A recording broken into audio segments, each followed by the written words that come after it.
Medical disclaimer. This video is for informational purposes. It does not replace the medical advice of a trained doctor.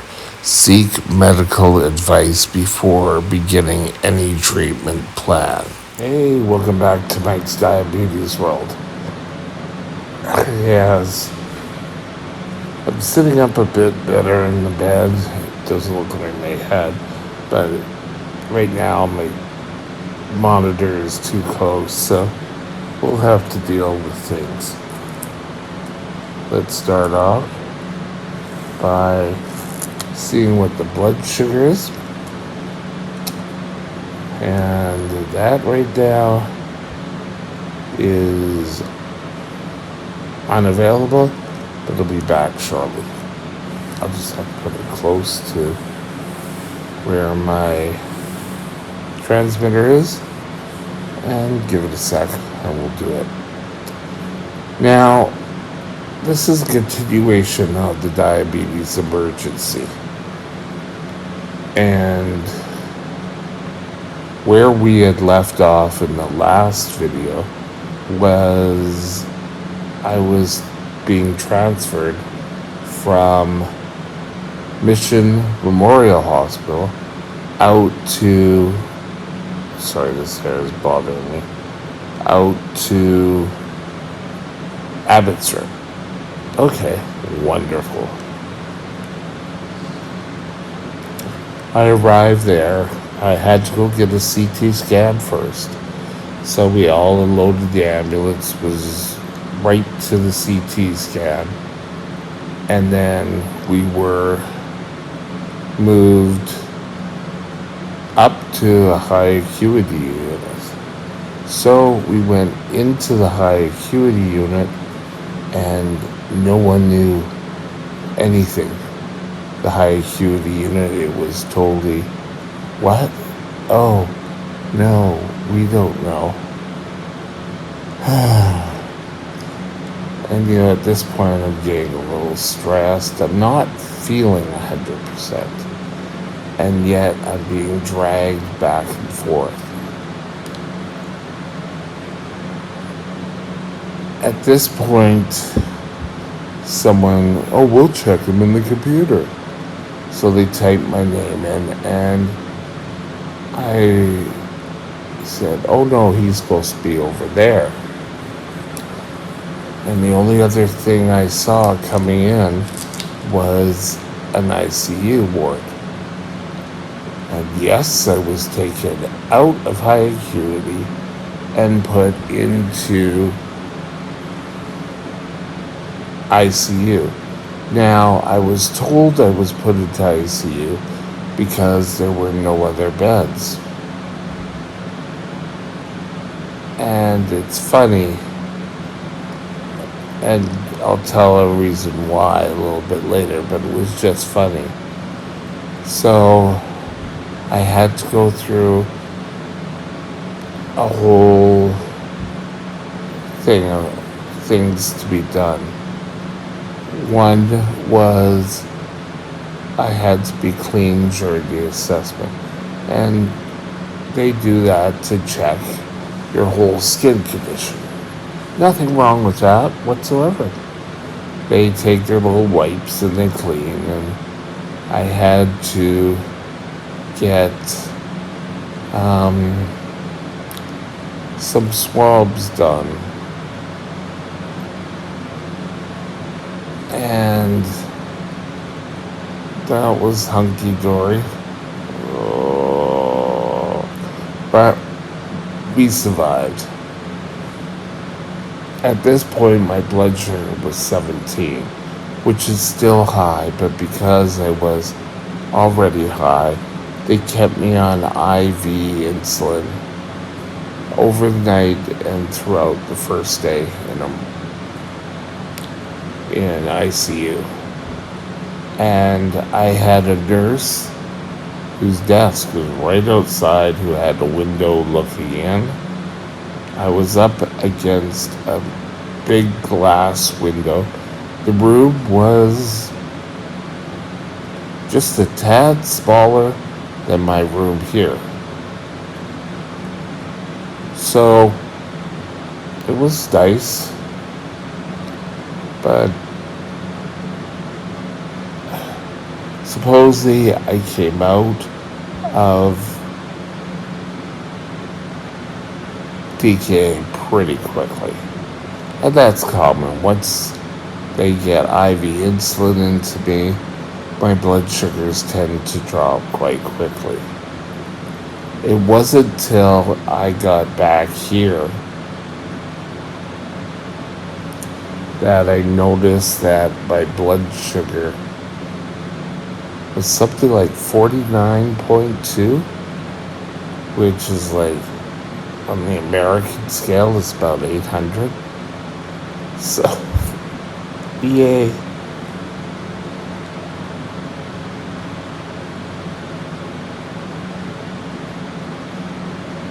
It was super high. And so, okay, I supposedly came out of DKA. They were arranging for me to finally go to high acuity. And they started moving me down and moving me all over the place. And then all of a sudden, it was no, I had to go back. And while we were doing that, a gentleman came in from, I think it was Chilliwack Hospital, who was going to high acuity. And he looked sicker than I did. And yet, I had to go back into high acuity because I guess I was showing ketones again. And lately I've noticed that the last couple of times I went into DKA, I would kind of stop and the insulin caused my come down, and then I go up again. So I know my body now, and my body's telling me that yes, they want to get you solved quickly, but not to rush too quickly, because DKA can reappear very quickly, and that's exactly what happened. They started me back on my pump for the second time. And then I was told, oh no, you're not going to be going back on the pump. Your pump's broken. And that always seems to be the first thing. They always seem to, oh, your pump's broken. We can't solve anything, so your pump is broken. So I arranged for a brand new pump. And it still wouldn't automatically solve everything. So they had me scheduled to go on to shots, and then everything was gonna be bloody hell perfect. And this is where I took up the mantle that I've sort of told you here, is sometimes you have to be the expert. And nothing against the doctor I had. In fact, if I had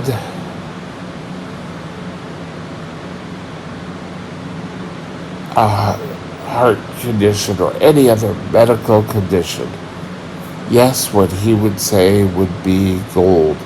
I would take it verbatim. I would do it. However, for diabetes, he wasn't the expert. He may know the basics, and he was a very smart man. But on the best, I'm a problem diabetic. And I've always been a problem diabetic. I think my first year I was fine being a diabetic, then was totally out of it. So, I got a new pump, we hooked it up, and then I was transferred finally to high acuity unit. And high acuity unit, oh well, we have to get you up. So okay, I was in a chair, and this part is not really diabetes related. Sit up, I'd sit up. I sat up in the chair in ICU, so it wasn't, I did it for 2 days, wasn't a big problem. So they moved me over and they sat me up in a bed or in a pretty nice chair. And my tailbone really started to hurt.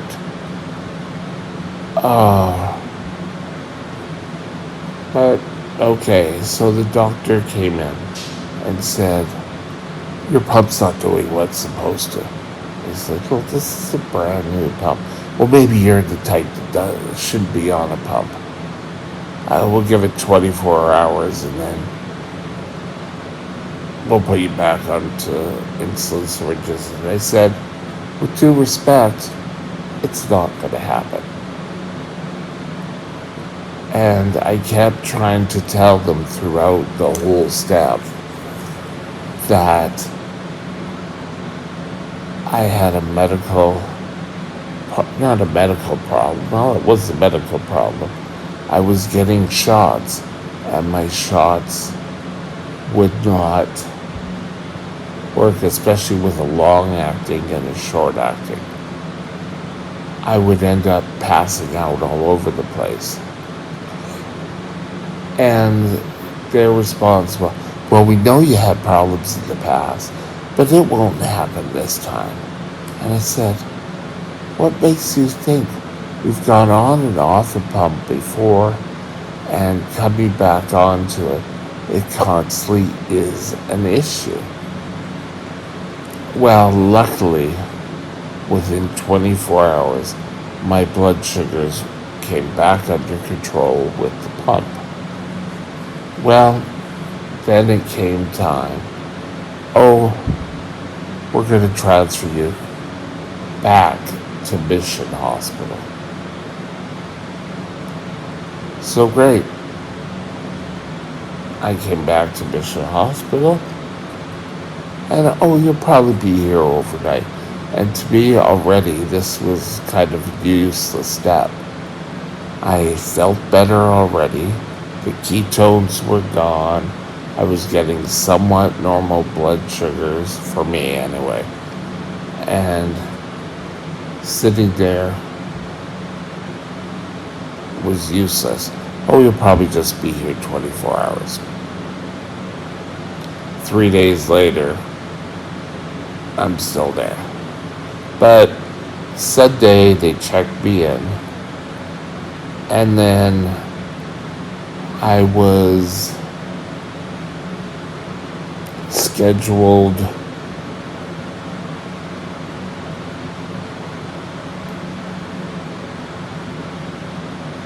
I was admitted, fine. I had to stay there. I can remember the first night, it was absolutely, the heat to me was unbearable. I was sweating, and I thought, oh, maybe I'm going low.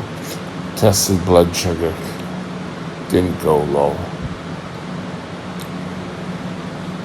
So,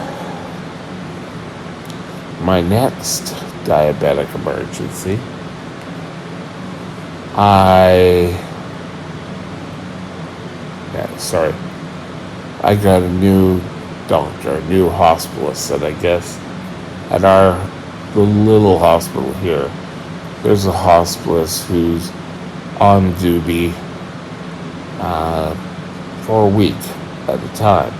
So I met Dr. Singh, who seemed to be very thorough. And he came to me and said, well, maybe it's time you went back to Trim, which is the name of my long-term care. Oh no, don't send me back there.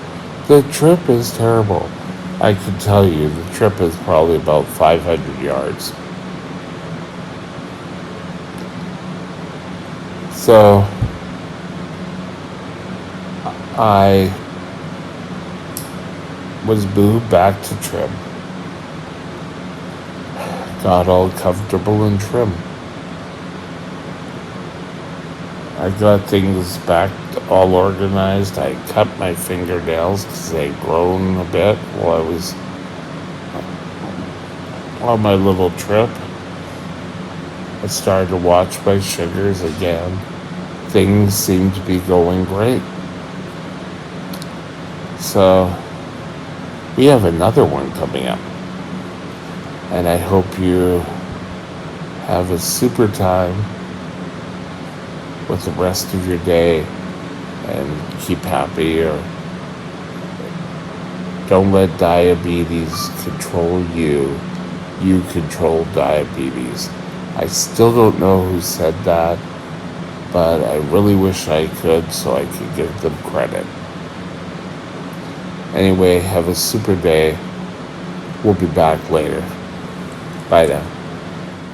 My email is mikesdiabetesworld@gmail.com. mikesdiabetesworld@gmail.com.